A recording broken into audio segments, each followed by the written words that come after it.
లేదా నట జీవితంలో ఆయన సంపాదించిన కోట్లు చూసి మనమే నేర్చుకోక్కర్లేదు. ఎంత ఎదిగినా ఒదిగి ఉండేటువంటి ఆ మనస్తత్వాన్ని మనం నేర్చుకోగలిగితే ఈరోజు సమాజంలో ఉన్న చాలా రుగ్మతలకి మనకి సమాధానం దొరుకుతుంది.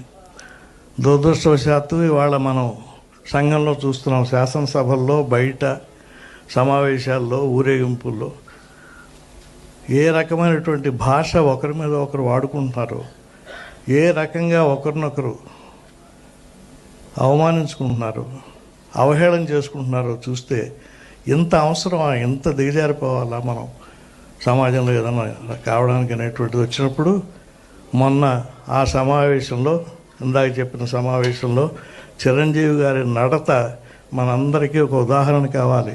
ముఖ్యంగా యువతరానికి ఒక ఉదాహరణ కావాలని మీ అందరికీ మనం చేసుకుంటాం.